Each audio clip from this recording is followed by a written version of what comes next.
Entering the Mayo experience. That Mayo experience. That Mayo experience. That Mayo experience. Experience. Welcome to another edition of the Dogger Pass podcast. This for UFC Shenzhen from China. Apparently there's some issues, like I should really be up on world news and stuff, but there's issues going around there, so they've been worried about this card not happening. You're bringing it up now, and yet your boy Khabib fighting in Abu Dhabi. I don't really keep up on world news and issues as well, but there's a little controversy there as well, no, Paul? Maybe just a little bit, but you don't care because it's your boy Khabib. And I don't really care about I can this see it. I can see either. it. I can see it on your face, Paul. There's fights. You love fights. You're a fight fan, but you're salivating for next week. You're salivating For the main, yeah, that's not this pay-per-view either, but no. And but this like, week, of course, it's a Khabib fight week, so I'll have my hat. I'll be a general jackass on here, and people will get their laughs, and then if he does happen to lose, I will get chastised and tormented on Twitter probably for a while. Yeah. But like, I've built it up that eventually one day it's going to happen. But not this time. This week we're off to a hurting start. A, terribly rainy day in Toronto. B, as you probably have noticed by this point, a couple flashes. It's the Chinese bootleg version of our UFC China predictions. Yeah. Obviously, you've got to keep switching for yourself. I'm writing the time codes down. Our winner. No, you don't have the winner on hand. You gotta revert to the Twitter account to figure out who won the DK bucks on Twitter. So The last two winners. I believe it's the pin tweet. Well, it will be the pin tweet by the time I release this. I will pin that tweet for the winners for the last two DK winners for UFC 242 or 241 and the Montevideo card, I believe. It's been a couple weeks. If you've noticed, we're a little rusty at this point. If you notice at this point you've got an extra 20 DK bucks in your account, then you know you've won. And if you want to check the account anyways, just give that a little follow. Yep. All right. Well, what's this week's contest winner? Great question.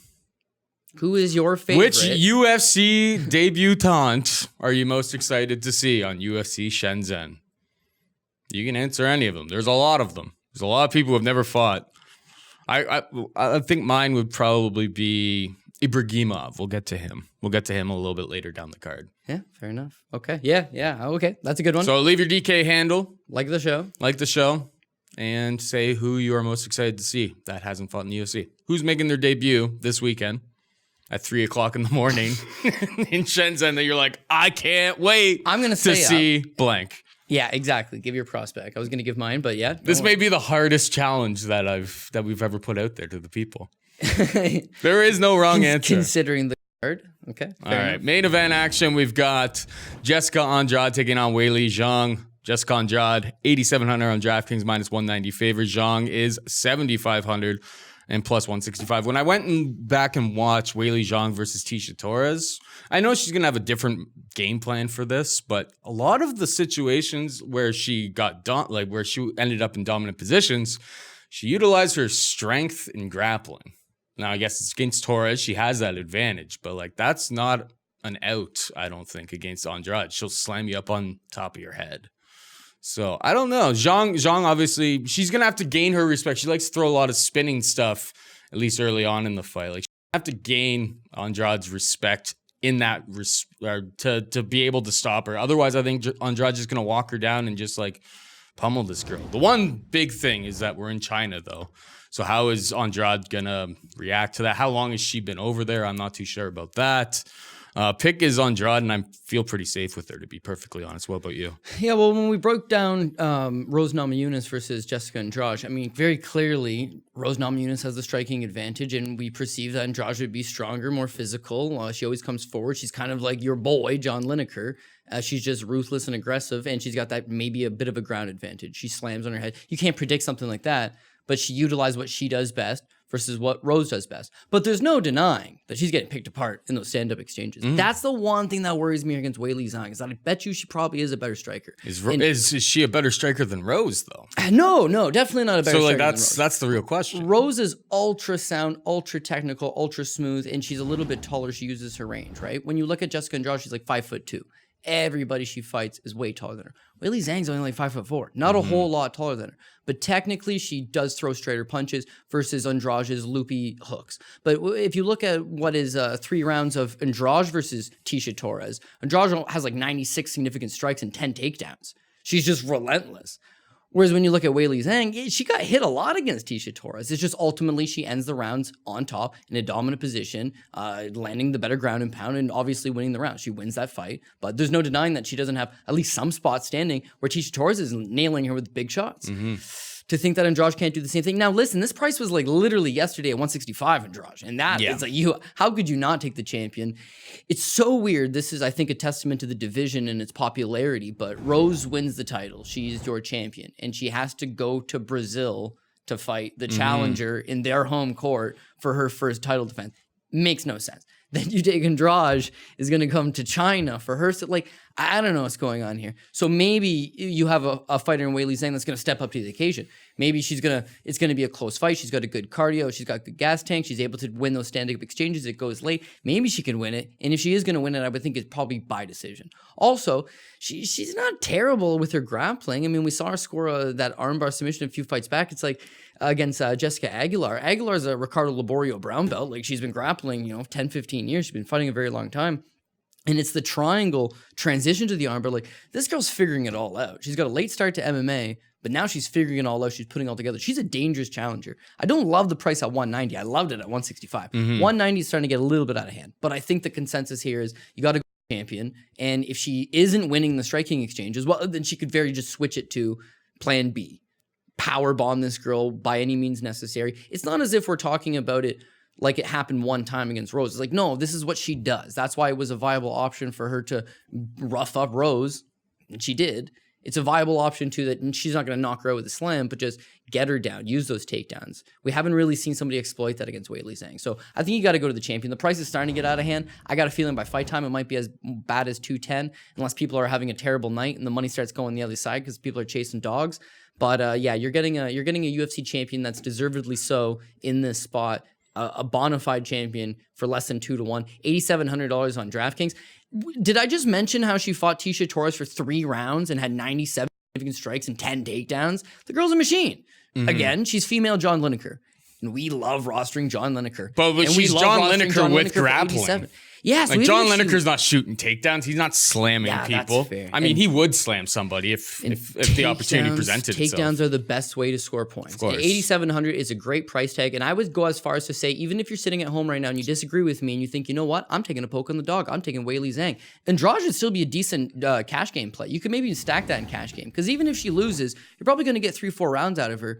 At a quick pace, machine-like pace. She could get like not a bad option. In a 5-round loss, she could easily get like 60, 70 points, and like that's not gonna win you anything. But it's a stackable main event potentially. Heads up, you're playing one other person, you're gonna minimize that. If you're playing the big GPP, you're gonna maybe still want her because she's sub 8,800 and she's got a very high ceiling. It's 5 rounds. She could score if she does get a finish, she's gonna score 100 points. If she doesn't get a finish, she'd score 100 points as long as she wins. Co-main event, we have ZALESKI dos Santos taking on Jing Liang Li. ZALESKI dos Santos is 9,200 on DraftKings minus 300 favorite. Jing Liang Li is. Or Li Jingliang. I never know what Chinese names. They always switch it on you, Paul. Yeah, it's confusing. He is 7,000 and plus 250. This one, all I can guarantee is that this one's gonna be fun. Oh yeah. Like it's gonna be fun. Jing Liang Li loves to cheat. Like remember when he's like gouging out Jake Matthews. Jake Matthews' eyes. That's the best way to get out. But like this guy comes to throw down. It's gonna be.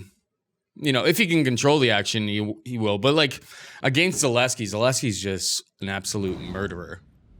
Really in all facets of the game. He's a pretty underrated guy. Kind of reminds me of RDA, to be perfectly honest. Yeah, a little bit more flashy striking, but he's really well rounded all the way around. I think the line makes sense here. I don't really love him as a DraftKings play because I don't think the grappling is going to be what he goes to here.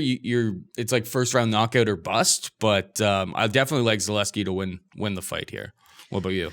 Yeah, Zaleski, not only is he the type of person that's going to go for it in the $9,200 on DK, like if you are favoring him, this is going to be a banger. It's hard to imagine it's going to go all 3 rounds, especially the way Zaleski's been fighting. When I look at it, I think he's got the advantage almost everywhere, except for maybe Jingliang Li's the leech, you know? He's a big, strong guy. He comes after you, and if he gets you tired, if you throw all your gas at him, we've seen Zaleski in the past maybe get a little bit tired, but he's 7-1 in the UFC. 7-fight winning streak right now, and that one loss, split decision in his debut against Nicholas Dalby. Like realistically, he hasn't looked terrible in any of his fights, even though he's got a couple wonky moments along the way. But I mean, he's kind of doing it all the time. He's getting better. When I say I think he's a little bit better all over, he's faster than Jingliang Li. That's for sure. Jingliang Li is kind of slow and plodding, but he's faster than him. He packs wicked punch. His ground game. I mean, look at his last couple fights. Chokes out Curtis Melender. His fight with Luigi Vendramini, knocks him out. Fight with Sean Strickland, spinning hook kick.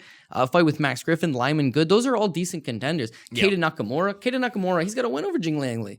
But like he's just, if it's going to be a stand-up battle, he's a little bit faster, he's a little bit sharper. Where I don't love that he throws that spinning stuff all the time is that he's just a better striker and he's better on the ground. But Jingliang Li's in China. He's always comes forward. You can sting Li. He's got his head straight up. You can hurt him. It's hard to knock him out. You know, like you can drop him, you can stun him, but he keeps coming on you. As far as choking him out, again, you can do that as well. So I feel like he's got multiple paths here. The 300, I'm not interested in that. But if I'm playing a GPP and I want somebody that's got a high upside that can go out there and score and get their values worth, then Zaleski at $9,200 would be more favorable. I think I'm going to pass on the money line perspective because, again, this has got fight of the night banger written all over it. Yeah, it does look fun. And those are the fun type of fights that he might be tired. And I've seen him do this. I've seen Zaleski do this. He's super tired. He's huffing and puffing, and he throws a spinning back kick or something. Like, he likes fun fights. The Leech likes fun fights. Lee likes fun fights. That's not the kind of thing you want to be sitting 3-1 on. Yeah, but as far as DK is, you want a fun fight. So yeah, I would play Zaleski on DraftKings, but I wouldn't play it on. Interesting.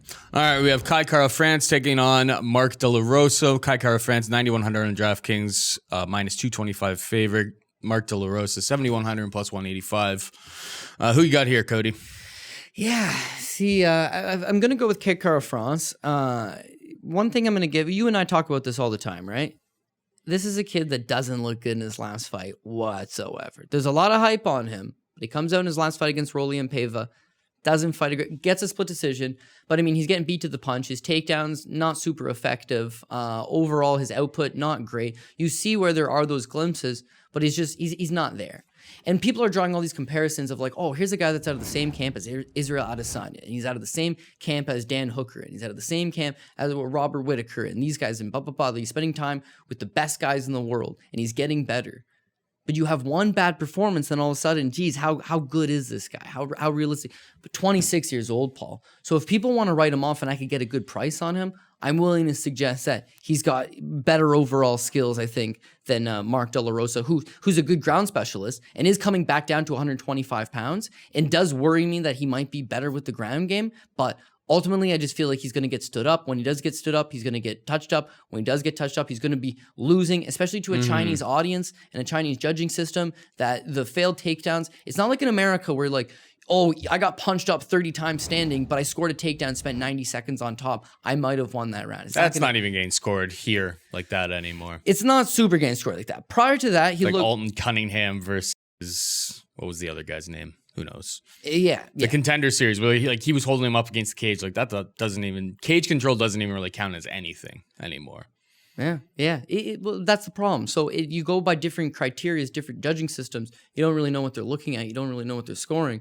But I feel like in this spot particularly, the Australian guy is going to get over better with that crowd. Also, when you look at that last fight, Alex Perez versus Mark Sanchez, Mark De La Rosa, you really start to see how limited he is when his game's not going his way. And I feel like Kara France, you're going to get a better version of him. The thing is that I was hoping to get a better price tag than 225. That's pretty much where I believe the line should be at, so it is fair. The $9,100, I don't love that. You got flyweights here, and he's going to have to get a knockout over De La Rosa. De La Rosa has proven... Kai Kara France, a lot of his fights have been like scrambly messes, so like you just hope that it's like scrambly mess, is that they're able to get takedowns and there's a lot of reversals and stuff like that. Like there has been a lot of that in his fights, so I can understand the pricing here, but I don't know. Yeah, it is flyweights. Like, you're not going to get.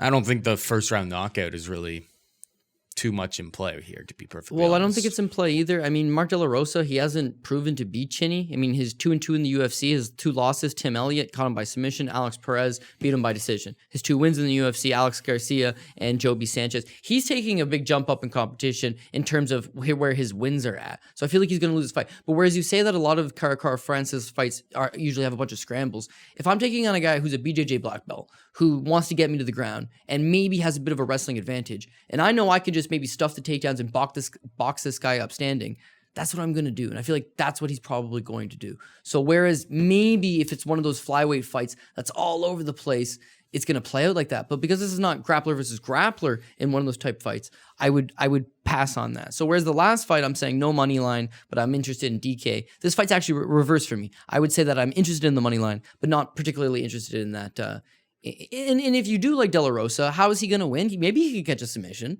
$7,100. I've seen worse punt plays, but I personally am not backing that side. I agree with you completely. All right, we have Movsar EVLOEV taking on Zhenhuang Liu. I believe on the DraftKings website he is listed as LV. That is seemingly not his name. It seemed like a really weird. It's a typo on the website right now. But on Tapology, I trust Tapology. They Do we have a greasy theory coming or what? Yeah, maybe we don't even know. Maybe it's the wrong guy that they have listed on Tapology. Who knows? Only time will tell. But Movsar EVLOEV is 9,500 minus 700 favorite, biggest favorite on the card.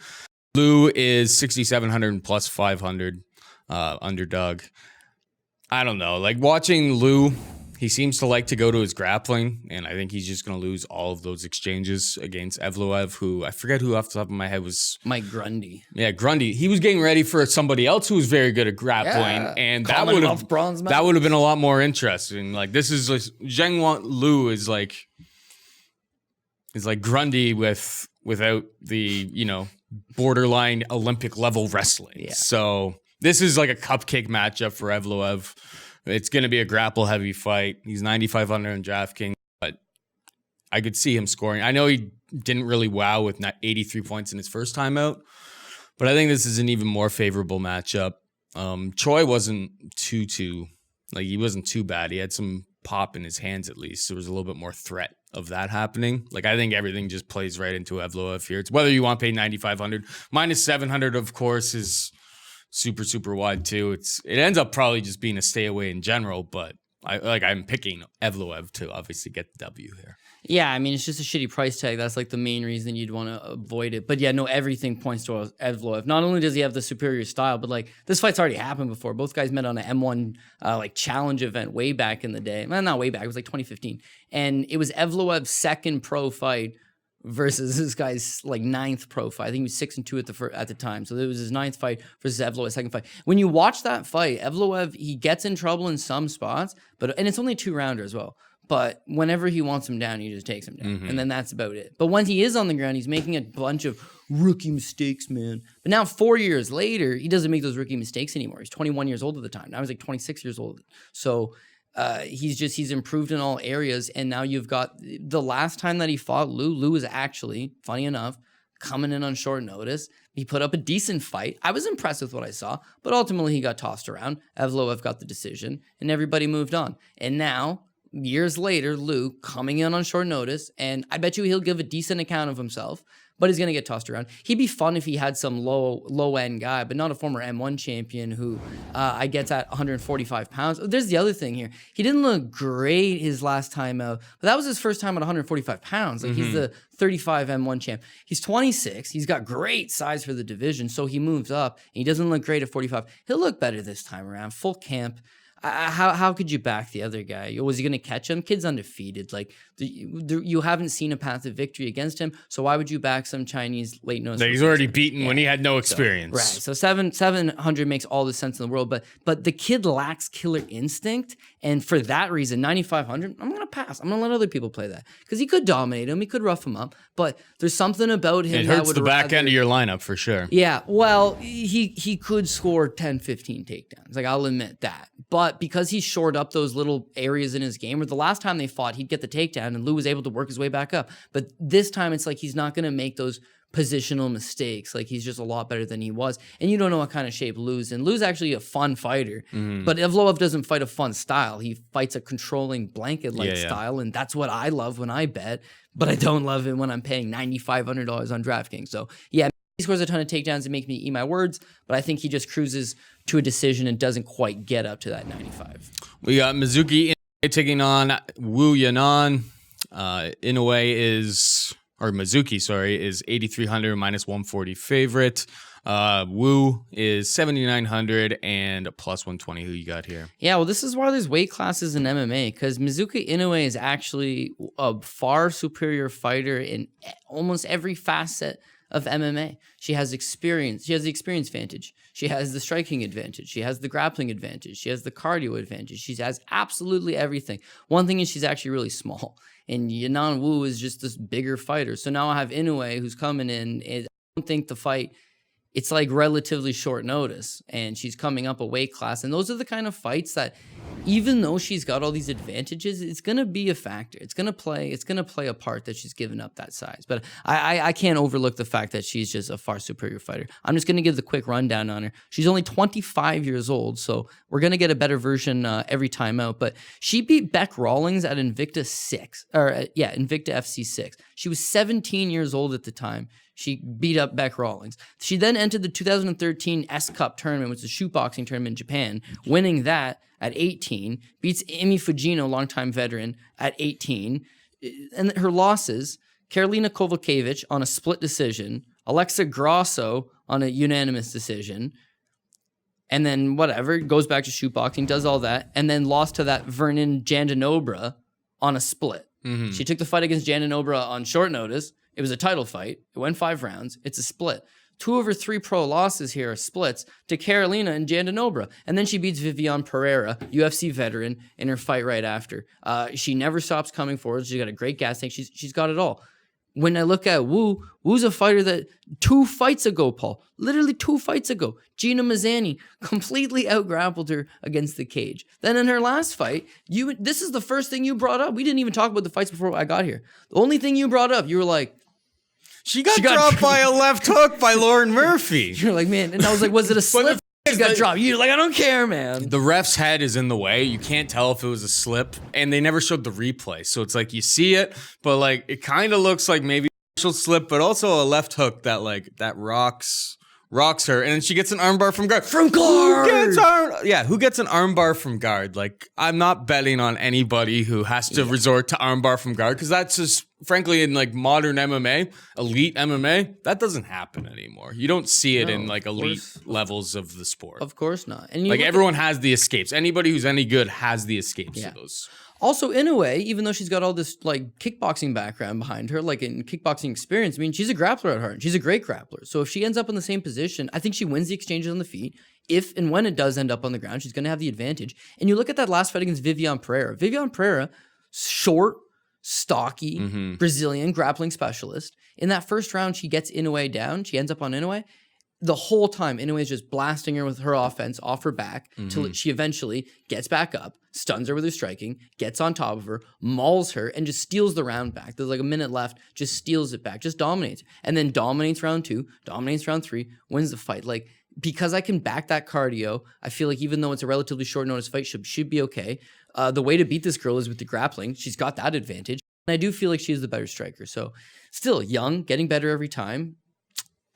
I don't mind it. Minus 140 is not a bad price at all. And 8,300, even though it's middling, division women's matchup, I don't know. I kind of like what I like I'm it as well. Getting out of it. She could actually push quite a pace and get some points here. All right, we got Song Kanan taking on Derek Krantz. Song Kanan, 8,200. Derek Krantz is 8,000. Both guys can be had for minus 110. There's the juice on both sides. That's why the bookie always wins. And like this is a pick'em fight. It seems like it. Well, I have concerns about Derek Krantz in terms of his gas. He came on in the Luque fight, comes in on super short notice, like tough spot. He's like a plus like 800 underdog. Like nobody, he didn't have a chance. He wasn't put in a situation to succeed. He comes out those first 3 minutes and you're like, oh shit, sweating. is he gonna beat Luque? Sweating. Like he came out, but then he was, after 3 minutes, he looked gassed. He was spent. He took the fight on like a couple of days. Yeah, and he knows that he's got got to win on an early storm type of thing. That's how you win as a big underdog like that. So I'm not gonna throw any hate on him on that. I imagine his gas tank's gonna be better. I think this fight's gonna be pretty fun. Song Kenan, I'm gonna give the gas advantage. We're also in China. This goes to decision, and if it's relatively close, I'm going to give it to Song Kenan. But Derek KRANTZ, I think, could be like if he comes out like he did against Vicente Luque, I mean, he could potentially put Song Kenan away. I think if he caught him early, he had 3 minutes of like super aggression against Vicente Luque, who's frankly pretty damn good. So I think he's live. I think he's live to win, but the pick would be Song Kenan by decision. But this is a fight I'm totally staying away from. Yeah. Fair enough. Yeah, Derek KRANTZ, I just hope that he does pace himself and that he doesn't fight that type of game plan. But I think Derek KRANTZ should get the win. And again, KRANTZ has got a lot of past victory here. KRANTZ has got a lot of experience, man. I mean, you look at the fact that his pro record is 24-11. He's got 35 pro fights. He's also got like 14 amateur fights to his credit. He's fought a lot of good guys. Here's a funny thing about Derek KRANTZ. Derek KRANTZ's losses, Vicente Luque, he's a perennial contender. The guy's got 11 losses. Vicente Luque, UFC veteran, perennial contender. James Nakashima, 12-0, just beat Yushin Okami, one FC champion. Alex Morono, UFC veteran. Derek Campos. Derek Campos is a Bellator veteran, and where that's actually not very impressive, he's a 16-time Bellator veteran. That is impressive. Jorge Patino, name me an organization that Jorge Patino hasn't fought for. Andrei Korshkov, Bellator champion. Sean Spencer, UFC veteran. Brian Melanson, Strikeforce and UFC veteran. Dustin Poirier, he's fighting for a title next week. Rich Clemente, longtime UFC veteran. Todd Moore, Strikeforce and WEC veteran. This guy has fought a who's of top show veterans, and he's lost fights and he's won fights, but he's been there. He doesn't lose to bums. I'm not saying Song Kenan's a bum. But he may be. But he very may well be, okay? Song Kenan actually has a UFC, I think it's a UFC record. I think I could prove myself wrong Both here. of his fights, he kicked his opponent in the balls and then would got a knockout in like the next 30 seconds. Against Bobby Nash, kicks him in the balls and then one-shots him. It's worse than that, brother. It's worse than that. This guy gets signed to the UFC on the strength of a 2-fight losing streak, okay? He lost to Elner Agaev, who was 10-6 by decision. Then he got knocked out by 2-0 Riddell when he made his UFC debut against Bobby Nash. He kicks Bobby Nash in the balls. Then when the fight restarts, he clubs him with the right hand and knocks him out. Okay, kicked him in the balls. Maybe it was an accident. Then he fights Hector Aldana. He's a fucking underdog against Hector Aldana. People are telling me right now that he's going to beat Derek KRANTZ, but yet people are backing him, Hector Aldana against. Okay, fair enough. He loses the first round against Hector Aldana. Oh, yeah, absolutely. Dude, I watched that he too. finger blasts him so bad, a piece of Hector Aldana's eyelid comes off. His little eyelid splits. And in the second round, he kicks him in the balls, and then he knocks him out 30 seconds later. And then he knocks him out. So, I know. shit, okay. He's done it twice where he's like knocked out his opponent. Like the one against Bobby Nash was like he kicked him in the balls and then they like touched gloves and then it was just like boom boom. Yeah. It's like 1-2 and he knocked him out. It's just like, man, that's a tough in the spot for Bobby. Your boy Bobby. And Bobby afterwards, he's like, "Did you stop the fight?" And the ref's like, "Yeah." And he's like, "Why?" Like, yeah, there's definitely an argument to stop the fight, but like, out. But anyways, regardless, then he fights Alex Morono his last time out. I'm back in Morono. I feel like Morono is just a superior fighter all over. Very similar to Derek KRANTZ. KRANTZ is a black belt. You wouldn't know it, but he is. Alex Morono, fucker's a black belt. You wouldn't know it, but he is. KRANTZ likes to wing bombs. Does he ever? Morono likes to wing bombs. Does he ever? Anyways, Morono's up 2 rounds against Song.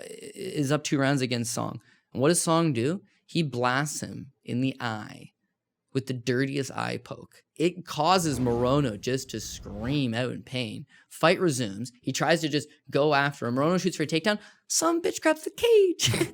He's actually at least pulled 2 fouls in all of his fights outside of the Bobby Nash fight, which he only had enough time to pull 1 foul in because it only lasted 15 not cheating, seconds. you're not trying. Not cheating, you're not trying. But he's very, very limited. He's a guy that had lost his 2 fights before coming to the UFC, and then he may or may not have gotten lucky against Bobby Nash, who isn't that bad. and then beats Hector Aldana, lost the first round, and then catches him in the second. Not a very great performance. And then easily loses the first 2 against Morono, maybe rallies in the third, still too little too late. Yep. KRANTZ, you talk about a bad gas tank, and I do agree, but like him and Nakashima, they went 5 rounds. They went 5 rounds for the LFA title. Like, I think it was just a tough spot against Luque. Like, you're going in there, you're like, I got to kill this guy in the first 2 minutes, because if we end up in a technical brawl, like, I'm screwed. Vicente Luque is going to chew me apart. And eventually, he just got the Muay Thai clinch and put him out of his misery, right? KRANTZ also walks KRANTZ around. had moments earlier, and you're like, oh, shit. Yeah, dude. KRANTZ walks around at 195 pounds, right? So you get a call in a few days' notice being like, hey, dude, you've fought in 35 times as a professional. You're now in your 30s. You've never fought in the UFC. You've never fought in this state. You take it.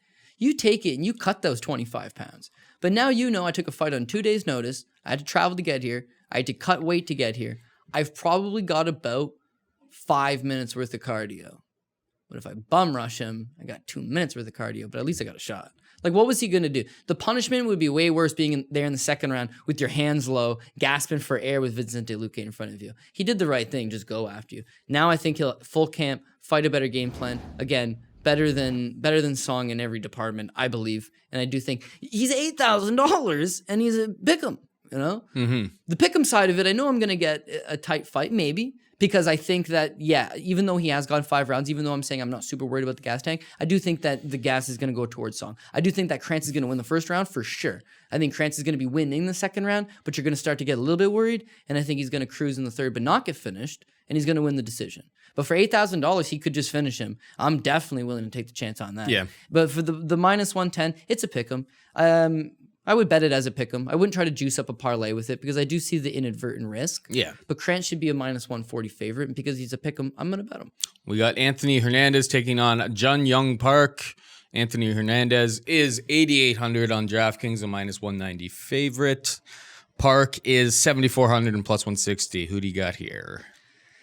Hernandez versus Park. Yeah, sorry. I've had to cram a lot of tape study in the last little bit. This was one that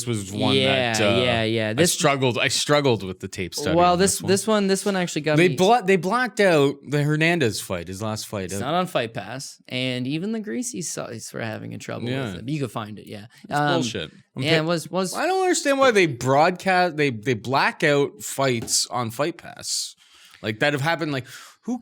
Like, if you're paying for Fight Pass, like, why can't I watch Anthony Hernandez's last fight out against Marcus Perez? Yeah. Are you really worried about that fight, too? On what earth is anybody, like, why is it Fort Knox for me to watch that fight?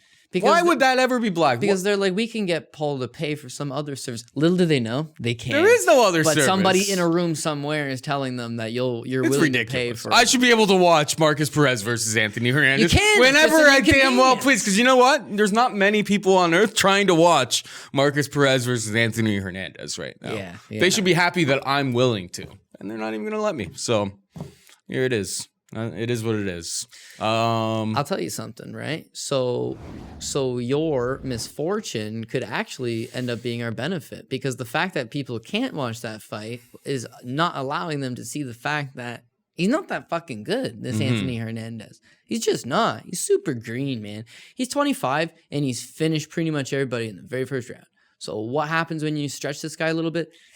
He's just not that good, you know? Not that he's not that good, but again, he's 25. He's just got a long ways to go. Like, they rushed him way too soon, getting him on. He beat Brendan Allen to win the LFA title. And Brendan Allen, I back that guy. I think he's got the skills. I think he just won a contract on Contender Series, but that guy's, he's got the skills. He should be here. So on one light, I'm like, damn, you know what? Hernandez got skills. He's a very good boxer. He's got decent grappling. His wrestling, I'm not fully sold on it. And because I'm not fully sold on his wrestling, that's why I think he's going to have a problem here with Jung Park. Jung Park, he's just like one of your typical South Korean fighters. He's tough. He comes forward. He wings punches, and he wings lots of them. And that kind of pressure is what's going to get to Anthony Hernandez. Hernandez had smoked everybody out pretty much in the first round. He's not really tested all that much, right? When he fought his last fight against Perez, the first round's actually close, and he gets stung by Perez. And for the first time, you see this guy get hit, not like it, and now he's got to go to the second round. And Paul, that second round starts, and mentally, the wheels are already falling off. You just know he's not in for a good time. Body kick lands, body kick stuns him. You want to bet on a guy that gets stung by body kicks? No, because they're unpredictable. Everyone's going to land them, and if you're weak to the body, it might be an issue. He's fucking minus 190 favorite. Got stung to the body, folds over against Marcus Perez. Marcus Perez slaps on an anaconda choke. Where that's interesting is this Jung Young Park guy. He's 28 years old. You look at his fights, he comes forward and he makes it dirty with you. Also, he's got 2 notable wins on his record. He beat Finnish prospect Glenn Sparv, who has also spent a lot of time at AKA Thailand, good prospect, and he beat Ray Cooper III. He beat Ray Cooper III with a motherfucking anaconda choke. He beat Glenn Sparv with the pressure game of backing this guy up and beating him. All the tools are there, and he's the underdog. People are just being like, I can't watch Hernandez's last fight, so I'll just watch his Contender Series fight. And so they like him. But on a card where I've backed pretty much all of the favorites, this is the first dog I like. So I'll take that Jun Young Park plus 160, $7,400. I'm in for that. We got Andre SOUKHAMTHATH taking on MUDAERJI. Andre SOUKHAMTHATH, 8,600 minus 185 favorite. MUDAERJI is 7,600 plus 160. MUDAERJI's pretty fun. Like, you know, you watch his... If you let him do what he wants to do. Yeah, which super is like fun. spinning kicks to the body. He's got like, no ability to prevent you from just Here's the greasy thing about this fight, though. Is like Andre SOUKHAMTHATH usually does the exact opposite of what you think he should do in a fight, right? Couldn't agree more. Is like when he was against Sugar Sean O'Malley, all he had to do was get up. Like, that's the classic example. All he had to do was get up, walk, like move back and be like, your ankle is busted right now. You can't stand up. I win the fight just by you not being able to. His coaches to are stand yelling. back up. As at home, you can hear the coaches yelling it. And yet he's like, I was concussed. I didn't know what was going on. Like, it's like, damn. It's hard to bet this guy now. Yeah, it's always been hard. SOUKHAMTHATH obviously much more well-trained in terms of a world level of training. Hard Knocks 365, is he still there? Yeah, Black Zillion guy. Yeah, he was Black Zillion guy. He's been around that, you know, that part or those parts for years now. He's very well-trained and everything like that. But yeah, I could totally, like, I think based on that type of training, I think what he should do is watch the Lewis Smolka fight where Smolka just absolutely dominated grappling exchanges. I think SOUKHAMTHATH, who is bigger than Lewis Smolka, Way bigger. would be able to grapple as well. That is what, but then you're relying on SOUKHAMTHATH to go out there and grapple. Because I can totally see him just staying at range and then like eating a spinning kick to the body, curling, like right to the liver, curling up, and you're just like, why did I put my faith in him? So this one is a real, like, I'm almost tempted to play the dog just because I can't trust SOUKHAMTHATH to do the right thing. And if it just ends up being like a wild brawl on the feet, like MUDAERJI's dangerous, and especially at plus 160. So that's my lean, but like this one should be fun as well. I hope SOUKHAMTHATH, for his sake, goes to the grappling. I think that's where he can really exploit this fight, but I can't bank on him to do that. Yeah, see, that's the issue, is that he's had moments where it's like, damn, this guy can totally grapple, and he should go to that. But then the Sean O'Malley fight, it takes him a long time to realize I need to start grappling, because he gets absolutely teed off on. Like, he's stung. He gets hurt. Do I think the same thing could happen here against MUDAERJI? Yeah, absolutely. But you know what? To SOUKHAMTHATH's credit, he doesn't go down. This guy, you know, I give him a tough rub. I never bet on him. It's just not only, I'm not just laughing at that Sean O'Malley ring IQ fight, Paul. It's all of them. His fight with Albert Morales, split decision loss. His fight with Alejandro Perez, split decision loss.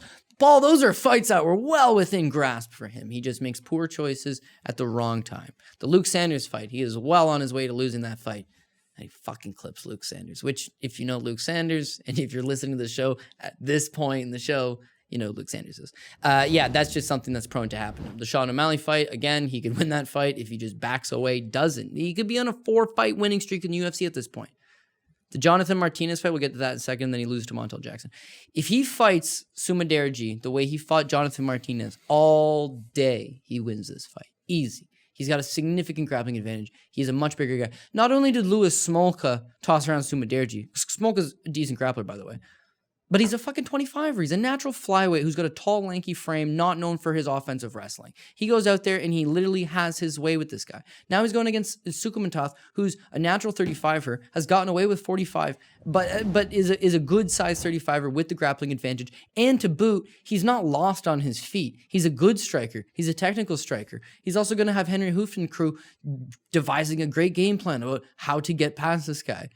I just feel like he matches up incredibly well with him. And even though I never go Andre SOUKHAMTHATH, I fully understand that he should win. He's only minus 185, and I think it's a good enough fight for him that I will play it. The 88 or the 8600 Nah, man, just no ring IQ. He's got power standing, but I don't think it's going to be a factor in this spot. He doesn't have any submissions. Once the If I fight knew does that he hit would the ground. wrestle, I would love him at 8,600. And he's the kind of guy. I He's just the kind don't of know guy if he's that gonna when do he it. takes you down, he'll just position. No, dude. Remember when he fought Jonathan Martinez? I thought, fuck, Martinez is on short notice, natural flyweight, but he's scrappy. He's scrappy, and he could surprise SOUKHAMTHATH. And SOUKHAMTHATH just drowned him with his ground game that we didn't really know about. And Jonathan Martinez ain't that bad.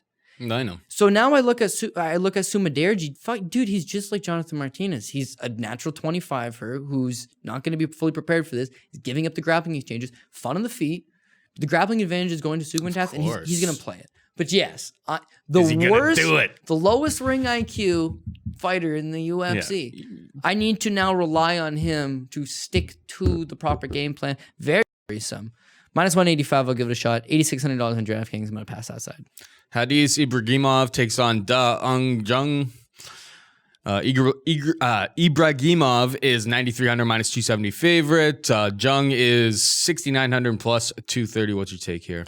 Yeah, so this Cody Ibragimov, here's my story about Cody Ibragimov. He's the M1 guy. He's former M1 champion, so I've worked the fights on that side of it. He took on, this is last year, would have been February 2018, took on Stefan Puetz. Stefan Puetz, T800, the man, the Terminator. I uploaded this like sweet feature video that they did where he's literally the Terminator, but M1 fucking red flagged and pulled it down. Sons of bitches. Devastating. I know, devastating. But anyways, this guy comes in. He's like 3-0, and he's taking on, or he's 4-0. Sorry, he's taking on Puetz, who's 15-3, and like well-regarded German prospect. And he literally just, whenever he wants, man, he's tossing Puetz around. If you've ever seen Stefan Puetz, go Google it. He is just absolutely shredded to the tits. Wouldn't pass it. You saw the test, I'm sure. But he just tosses him around when he wants. He has his way with him. He ends up choking him out with a bulldog choke in the third round. I'm ultra impressed. His next fight, Giga Kugashvili, same thing. I mean, just like the issue is that he stands very upright, very straight. His chin's way up, and he's just one of the powerhouse guys that just comes on a straight line, comes after you. And that's going to get you caught at some point. But if you can just go in there and bully somebody around, that's what you're going to do. Zhang, from the limited tape that I was able to watch on him, he doesn't got it. He's not up to snuff. He's not at that level. I don't think that he's going to have a ton of success here.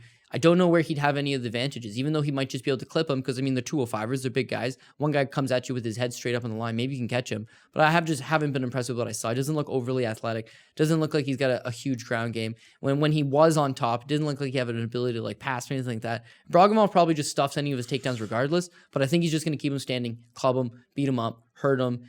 Ibragimov seems to have like a hell of a chin. He seems to trust it. He'll get into like, he's a bit of a maniac. Like he'll get into like really dicey exchanges, but everything that I've seen, like the dude looks like he can take a punch. And he knows that he can take a punch, so he'll put himself in those situations. Because there's the one fight that he was in where he's like holding the guy's leg and just like feeding him.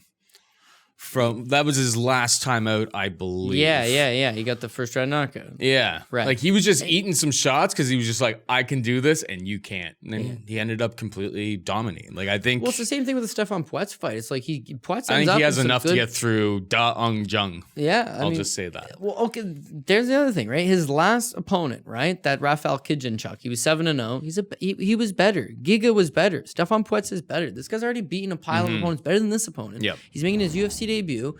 I think it's short notice, but at the same time, it's like here's actually an undefeated, decent Russian prospect that looks the part and has fought in good competition in M1. There's no reason why he should lose this fight. I think he wins this. Then you look at the fact that his last 5 fights, he's finished all of those fights. He's finished those fights in the first round. He's finished those fights in the second round. He's finished some of those fights in the third round. It's just like he's not just going to go into cruise control mode. He's always looking for the finish. That's what you want. That's what you want. $9,300. I mean, if I'm going to have enough money to afford that one big expensive play, I think Ibragimov would be the guy because he's getting a massively unproven opponent in Zhang. And ultimately, Zhang, he's getting ready to take on Saprbek Safarov, shot to bits. And now he's taking on a young man. He's taking on a young man who's getting ready. And Saprbek's like at least like 65, right? We went over this before on the show. Yeah. He's both of his losses. He's got 2 losses early in his career. Roque Martinez, who's like 300 fucking pounds, but Roque Martinez submitted him. And then he lost to Junsu Lim, who was 7-8 on a majority decision. 3 years ago. Yeah. So 4 years ago, I should say. So I don't know. I'm gonna go with my IBRAGIMOV. Yeah. And I think that he'd be a decent play. Sorry, at 270 and 9,300 respectively. Demir, this is actually one of the better fights on the card, to be perfectly honest. It's funny that it's buried this far down the prelims. At least on, I don't know, maybe they'll change the order of the bouts, but based on what is on Tapology right now, this is what we've got. Damir Ismagulov taking on Thiago Moises. Damir Ismagulov is 9,000 on DraftKings, a minus 185 favorite. Thiago Moises 7,200 plus 160. Right off the hop, not a fight that I'm looking at on DraftKings because I just think that Damir does have some decent wrestling, but he's not going to want to go into that game against Thiago Moises, at least for prolonged amounts of time in this fight. I think he's going to try to keep the fight on the feet. I think he outpoints Thiago Moises on the feet in this fight, but he hasn't exactly, he's been a decision machine and he hasn't exactly scored big in any of his fights so far. He's more of a point fighter. He reminds me of like Rashid Magomedov. Yeah. Like back in the day. Yeah. Where's he now? He was at PFL for a bit, wasn't he? Yeah, he's a PFL guy still. Yeah. No, he might be with ACA now, which is ACB, but they merged and there's like he was like he should be fighting in the UFC if it was. Well, he was also a decision machine. Yeah, so exactly. But like he reminds of... me of like Damir and him are pretty similar in terms of what I see from them.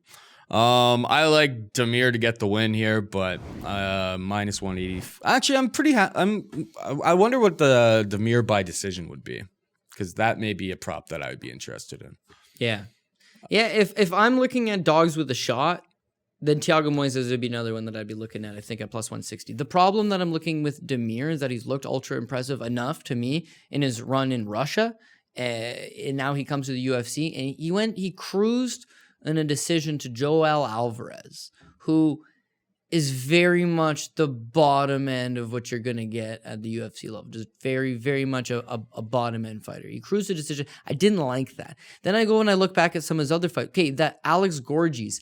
Alex Gorgees ain't no motherfucking UFC fighter. He's trash cans, top prospect, your boy. What can I say? His 2 fights in the UFC have been about the lowest that you could get, and he's won decisions against both guys. And he just kind of going through the motions. So then you look at his run in M1. Artem Damkowski, Raul Tutorelli, Rogerio Matias. The problem is, Paul, is that none of those guys are as good as Thiago Moises. Thiago Moises beats all of those guys. Thiago Moises looks infinitely better against those guys. Thiago Moises fights Alex Gorgees and Joel Alvarez. Do you think either guy makes it out of the second round? Fuck no. He would maul them. So yeah, Ismagulov maybe does have a wrestling advantage, but I gotta give the grappling advantage, the BJJ advantage to Thiago Moises. As far as the fight stays standing, I just don't see enough out of him. He doesn't get a ton of power, doesn't get your respect. He's gonna have to fight this Brazilian off of him. This has just got the making of a pass fight, because I do like Ismagulov. I've always bet on him. He's my guy, but this is a pass fight. This is a dog or pass fight. Maybe I'll puss out and I'll take the pass, but this is a dog with a shot, no doubt. $7,200. Good price. I would pass even if I was an Ismagulov guy. Decision, like you're saying, that's the way. No, he's like decision a terrible DraftKings play. But for 9,000 on DraftKings, absolutely, no chance on that. 7,200 Thiago Moises intrigues me much more. We got Lara Procopio taking on Carol Rosa. Lara Procopio is 8,400 minus 105. Carol Rosa 7,800 minus 115. So $7,800 favorite. Obviously, it's a pick'em, but Rosa is going to have odds value in this fight. Laura Procopio, my struggles were the last 2 fights that she's had. I didn't see any tape available, I don't believe, online. So I don't know what type of progression she's made. She looked like, I don't know. This is the cranberry sauce fight of the night, 100%. Frankly. Like, I don't understand. The morning, why you have 2 Brazil. Oh yeah, go have a bathroom break at 3:30 in the morning. There you go. This is your chance. Yeah, this is going to be a real big struggle at 3:30 in the morning, trying to stay awake going through this fight. For sure. Honestly, man, like, for sure. I don't know. Procopio looks like she could be maybe potentially more physical, but Rosa has a lot more experience. it's really hard for me to feel like I have an edge from the type of tape that is available to me. Do you have a hot take on this one? No, geez, absolutely not. Yeah, no, this is okay. So another similar situation where I was like, this is why there's weight classes. INOUE is a better grappler. INOUE seems to have the better skill set. Procopio, but she's a better grappler for sure. Seems to have a better skill set. The problem is that she's a natural 25er taking on the natural 135er.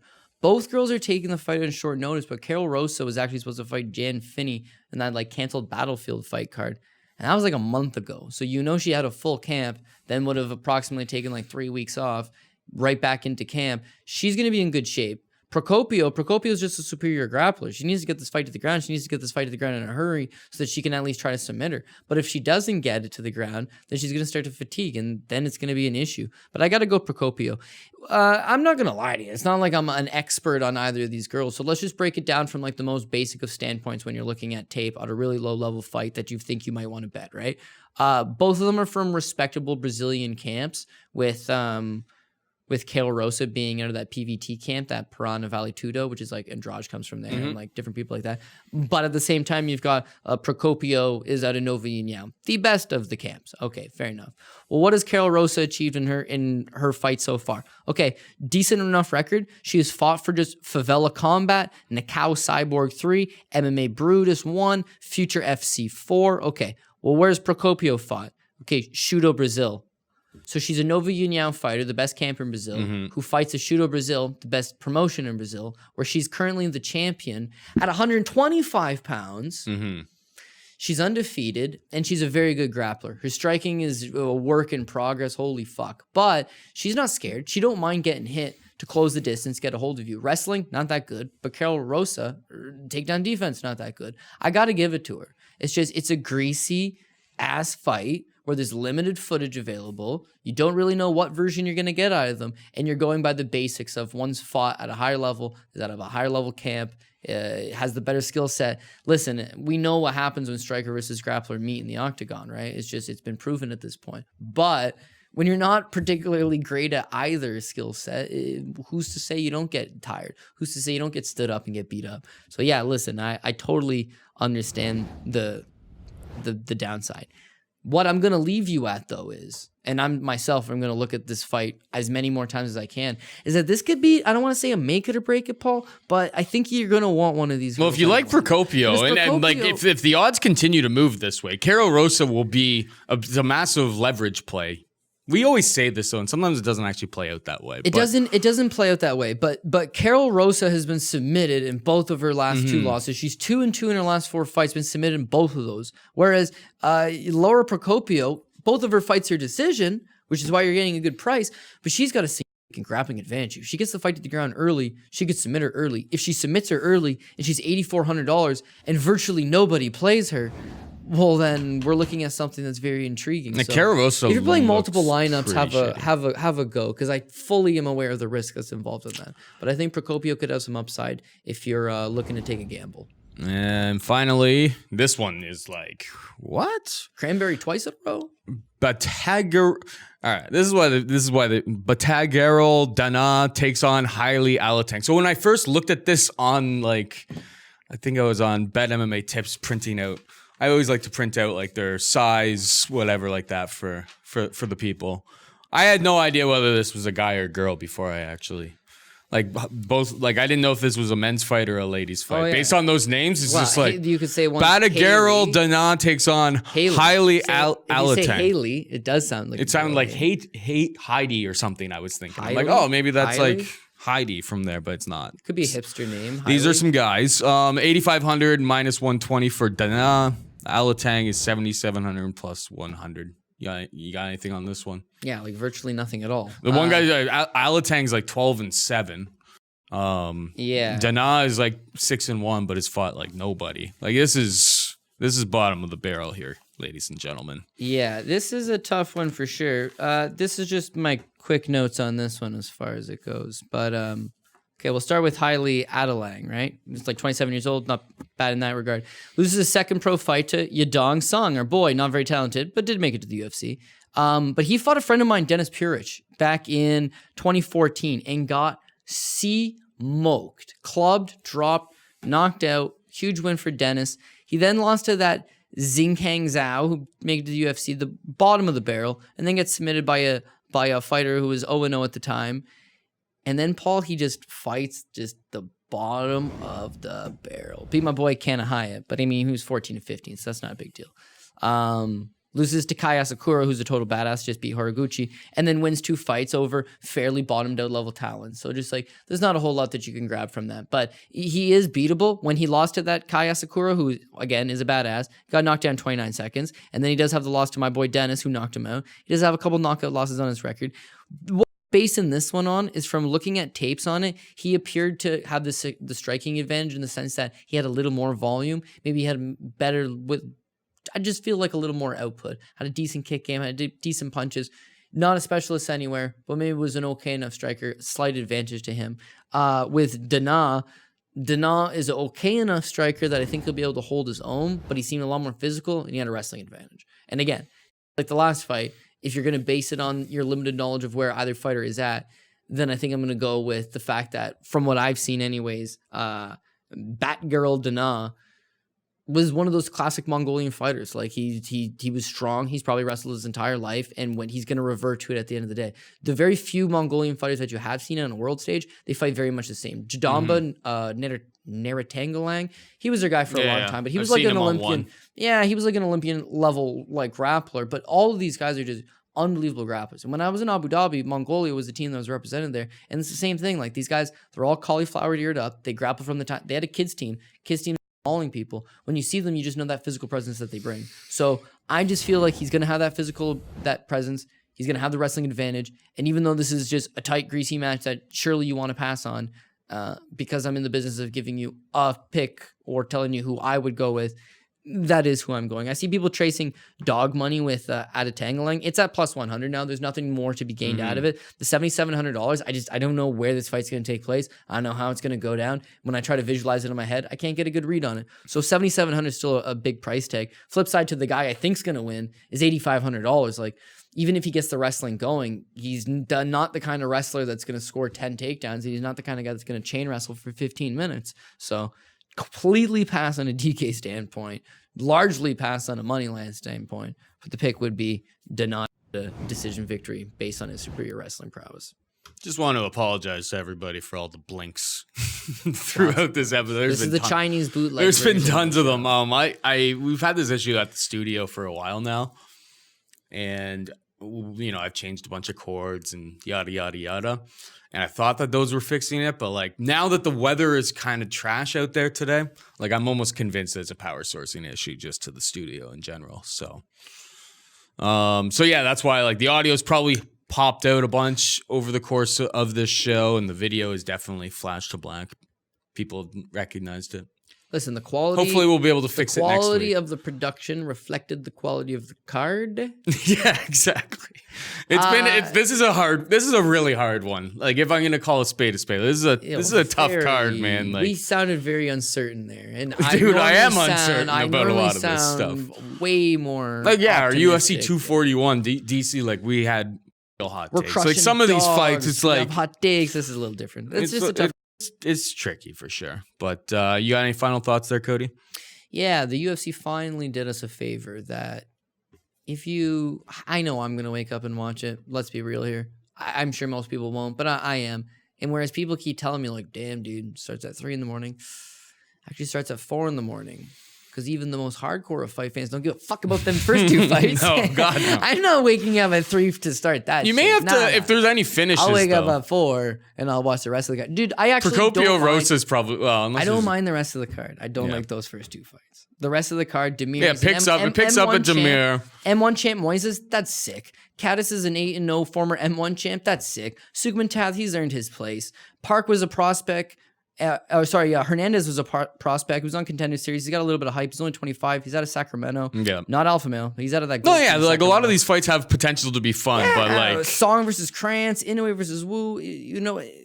It's going to be fun, and there's going to be some guys out here that you're going to see on those bigger cards down the road. But those first 2 fights, the fuck, like, what are you doing? It makes no sense. They're losing money on that fight because they'll lose more in flying Lara Procopio, ROSA to China. That just makes bad business sense to me. Like, I Terrible look at them, business like, sense. why are you flying them? You could have put them on Montevideo, which was 2 weeks or what, like 3 weeks ago. You could have just put them on an internal South American flight from Brazil to Uruguay.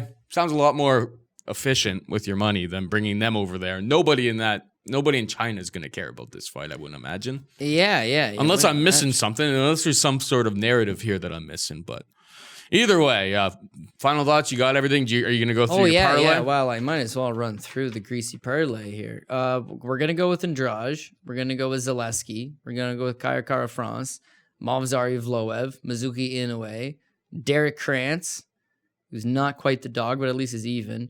Jung Park is the dog. Got to get one of those on there. SOUKHAMTHATH, IBRAGIMOV, ISMAGULOV. Maybe I don't want Ismail. I'm going to take Moises. Balls up. I got another dog there. Yeah, I got to take another dog. I like Ismagulov, though. You should pass, but because I'm giving you the rundown, I'll take Moises. I'm going to take Procopio, and I'm going to take BATAGREL, Dana. And like where the value is on there is those greasy fights, because the other ones you're not, it's not a great price tag. But there's money to be made on this card. It's just this is also the kind of card where you don't just bet stupid fights for the sake of betting them. I mean, I think just in general, morning, just betting big chalk on unproven commodities is something to avoid, right? You don't want to be laying big numbers on unproven commodities. Yeah, like that's when you run into danger in this sport. And if like the SOUKHAMTHATH one, scare like you can pick him, that's fine. Like he does have the path to victory. He's better trained and everything like that. But it's like at the end of the day, you know that you're going. I just wouldn't want anybody, after the fact being like, I can't believe SOUKHAMTHATH didn't try to take him down. It's just like you need to know that the bad fight IQ, you're buying that into the price. That's all I'm going to say. Yeah. I would say the main event worries me for whatever reason. ZALESKI is overpriced at 300. Kara France does worry me. EVLOEV is 700. Yeah, So, exactly. I feel good about that. Inoue, just that size advantage got me worried. KRANTZ, for where he's at, that's like a good value. Park, he's going to be my dog of the week. SOUKHAMTHATH, oh man, I don't know why I like that. Bragimov, I do like that. I'm going to pass on the rest of that shit. So if I was to say, like, what's my most confident play? EVLOEV. There's nothing to be gained there. If you parlay EVLOEV with Ibragimov, you're still not even getting even money. If you put them with SOUKHAMTHATH, you got 3 fights. Who's going to shit in your pie? Who's going to shit in your pie? But you could get some value there. And then my dog of the week would be Jung Park, the second backup dog. The only other guy I was really backing, although there's a couple of even money fights, would be Moises. That's the wrap up on that, Paul. Boom. I think, you let the people know exactly where we stand at the end of it, so that's perfect. Thanks, Cody Saftic, breaking down the fights with me as always. So for Cody, I'm Paul saying goodbye and good luck. MMA experience! Experience!